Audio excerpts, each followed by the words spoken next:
नमस्कार, जनतंत्र टीवी देख रहे हैं आप। आपके साथ में हूं संतोष गंगवार। बुलेटिन की शुरुआत करेंगे। हिमाचल प्रदेश में लोकसभा की 1 और विधानसभा की 3 सीटों के लिए हो रहे उपचुनाव में चुनाव प्रचार बुधवार शाम 6 बजे बंद हो जाएगा। इसके साथ ही अंतिम दिन के लिए सत्तारूढ़ बीजेपी और मुख्य विपक्षी दल कांग्रेस ने पूरी ताकत झोंक दी है। वहीं कांग्रेस की ओर से छत्तीसगढ़ के मुख्यमंत्री भूपेश बघेल और कांग्रेस प्रभारी राजीव शुक्ला अर्की में प्रचार करने पहुंचे। साथ ही बिना किसी शोर शराबे के डोर टू डोर संपर्क अभियान किया है।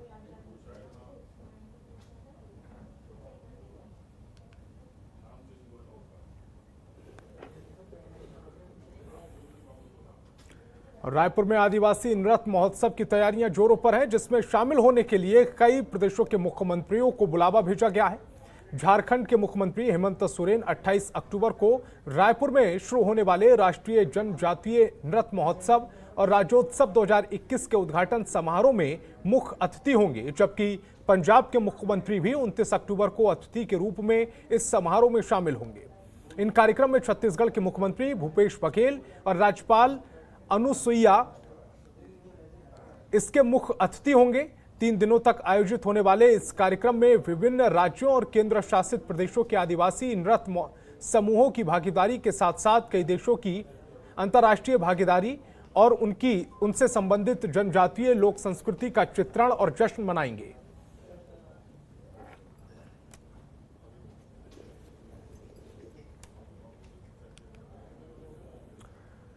रायपुर में मुख्य सचिव अमिताभ जैन ने साइंस कॉलेज मैदान में 28 अक्टूबर को आयोजित होने वाले राष्ट्रीय आदिवासी नृत्य महोत्सव की तैयारियों का जायजा लिया। उन्होंने साइंस कॉलेज मैदान पहुंचकर वहां आयोजित की रैलियों का निरीक्षण किया। मुख्य सचिव ने आयोजन स्थल पर मंच की व्यवस्था, दर्शकों की बैठक व्यवस्था, अग्निशमन, पेयजल सहित अन्य व्यवस्थाओं की जानकारी ली और अधिकारियों को आवश्यक दिशा निर्देश दिए।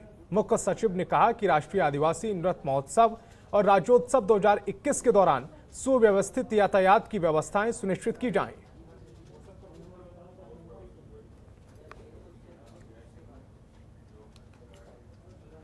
और पूर्व कैबिनेट खाद्य मंत्री वर्तमान मुंगेली विधायक पुन्नूलाल मोहले ने प्रदेश सरकार की धान खरीदी नीति को लेकर बड़ा बयान दिया है।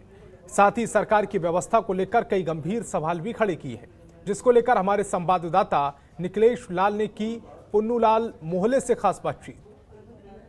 इस वक्त मौजूद है भारतीय जनता पार्टी के कार्यालय मुंगेली जिला के, जहां हमारे साथ मौजूद है भाजपा के कद्दावर नेता, पूर्व कैबिनेट मंत्री कह चुके वर्तमान विधायक मुंगेली के पुन्नूलाल मोहले जी, जिन्होंने एक प्रदेश सरकार पर एक आरोप और एक बड़ी बात कही है कि प्रदेश सरकार किसान की जो नीति को लेकर के चल रही है, उसको लेकर के उनको चुल्लू भर पानी में डूब मरना चाहिए। समझना चाहते हैं कि उन्होंने ऐसा क्यों कहा और किस मकसद से कहा और वो क्या बात थी जिसके लिए उनको ऐसा कहना पड़ा। वर्तमान विधायक आप हैं, क्यों कहा आपने कि प्रदेश सरकार को चुल्लू भर पानी में डूब मरना चाहिए? प्रदेश सरकार को मेरा बोलने का मतलब ये था, मतलब धान खरीदी में पिछले कई वर्षों के हम तुलना करें बीजेपी सरकार का, तो हम नवंबर में ही शुरू करते थे धान खरीदी।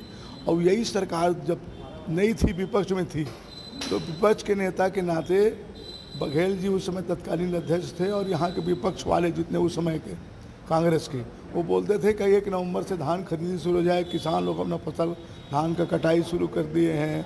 किसान का घर में मतलब रखने का जगह नहीं है और तत्काल किसान को लाभ पहुंचाने के दृष्टिकोण से और उसको इधर उधर भटकना न पड़े करके ये बार बार आरोप पिछले सरकार, रमन की सरकार थी तब, ये अपने को आंकते रही, कहते रही, आंकते रही और किसानों के हितैषी बनते रही। और उसी मुद्दे के लेकर अनेक कांग्रेस सरकार सत्ता में आई और सत्ता में आने के बाद अब धान खरीदी जब को नवंबर में इनको करना था, नवंबर में धान खरीदी शुरू होना था, पिछले समय मतलब सेखी मार कर दिया। पर अब यही सरकार अभी नवंबर में आ रहे, 5 दिन बाकी है, सब कमेटी के बैठक हुई और सब कमेटी के बैठक में निर्णय नहीं कर पाए। मतलब 100 लाख मतलब धान खरीदी लेंगे, 100 लाख से ज़्यादा टन खरीदेंगे।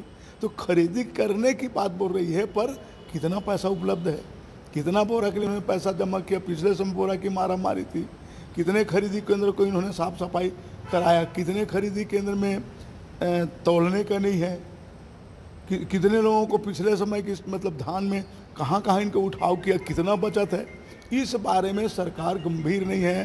धान बहुत कम खराब होने की स्थिति में रहती थी, तो बहुत धान खराब हो चुके हैं, इस कारण हमको कहना पड़ रहा है। तो ये थे हमारे साथ वर्तमान विधायक मुंगेली के, जिन्होंने एक बड़ा आरोप तो लगाया है, पर वो एक आरोप जो है वो सत्यता को सिद्ध कर रहा है, क्योंकि 1 नवंबर से धान की खरीदी हो जानी चाहिए है। ये एक वादा किसानों को लेकर के जो सत्ता में सरकार आई थी उन्होंने भी वादा किया था, पर वो उन व्यवस्थाओं पर लेकर के अभी भी अनिश्चितता बनाई हुई है। मुंगेली से जनतंत्र टीवी के लिए निखिलेश लाल। और कोरिया के नागपुर हल्ट स्टेशन में रेल रोको आंदोलन किया गया। कोरोना काल में चिरमिरी से संचालित ट्रेनों को बंद किया जा रहा था। उन्होंने दोबारा चलाने की मांग को लेकर रेलवे पटरी पर बैठकर धरना प्रदर्शन किया। मनेन्द्रगढ़ विधायक विनय जायसवाल, कोतमा विधायक सुनील सराफ और महापौर कंचन जायसवाल के साथ सैकड़ों की संख्या में कांग्रेस कार्यकर्ताओं ने यह आंदोलन किया है।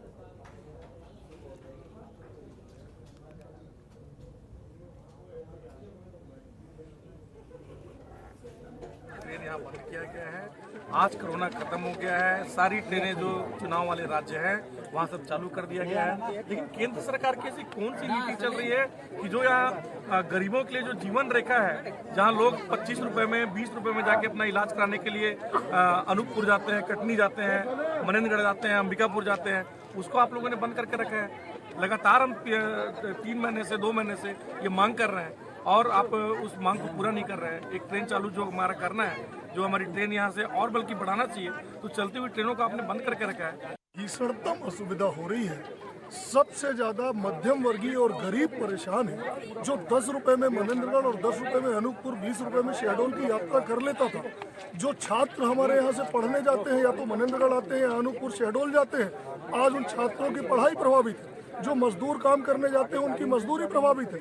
जो छोटे व्यापारी बाजार करने जाते हैं वो प्रभावित है। जो इलाज कराने लो, जो गरीब लोग जाते हैं वो बिना इलाज के मर रहे हैं, क्योंकि उनके पास 2000 रुपए नहीं है। ये जो प्रदर्शन चल रहा है, जो विधायक जी द्वारा किया जा रहा है रेल रोको आंदोलन, इसमें उन्होंने हमारे DRM महोदय को पत्र लिखा था गाड़ी रोकने के लिए। चूँकि जो गाड़ियाँ हैं वो WCR पश्चिम मध्य रेल से संबंधित है और वहीं से वो चलती है। तो हमारे DRM महोदय ने पश्चिम मध्य रेल GM साहब को पत्र लिख दिया है उनको चलाने के लिए।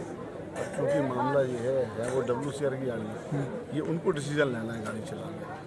तो वार्तालाप चल रहा है, हो सकता है पॉजिटिव जवाब जल्द आए।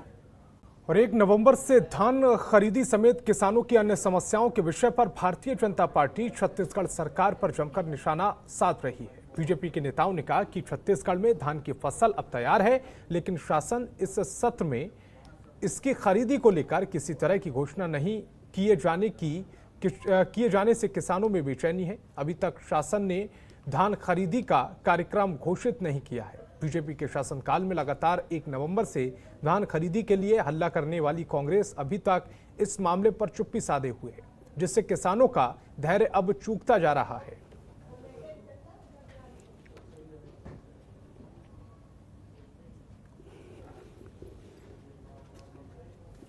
और रायगढ़ जिले के विकासखंड घरघोड़ा के गांव तराई माल के ग्रामीण कलेक्ट्रेट कार्यालय पहुंचे और NRVS की जनसुनवाई निरस्त करने की मांग को लेकर कलेक्ट्रेट को ज्ञापन सौंपा। ग्रामीणों का कहना है कि उद्योगों का विकास हो रहा है, क्षेत्रवासियों का नहीं। सड़कों की हालत ऐसी है कि सड़क पर चलना मुश्किल हो गया है। वायु जल प्रदूषण लगातार बढ़ता जा रहा है। क्षेत्रवासियों का जीना मुहाल हो गया है। ना ही स्थानीय लोगों को रोजगार दिया जा रहा है और ना ही सामाजिक सरोकार के कार्य हो रहे हैं। हमारे ग्राम तराईमाल में होने वाली जन सुनवाई 29/10/2021 दिन शुक्रवार को मां बंजारी परिसर में निर्धारित किया गया है, जिसमें क्षेत्रवासियों को बहुत सी परेशानी हो रही है। यहाँ इतना उद्योग होते हुए भी जिस तरह से उद्योग का विकास हो रहा है, उस तरह से विकास हमारे ग्राम तराईमाल या आसपास के गांव में नहीं हो पा रहा है। इस विषय को लेकर हम आज कलेक्टर जी से मिलने और ज्ञापन सौंपने आए थे। खबरों के निष्पक्ष विश्लेषण के लिए सब्सक्राइब करें Jantantra TV and press the bell icon. Never miss any update.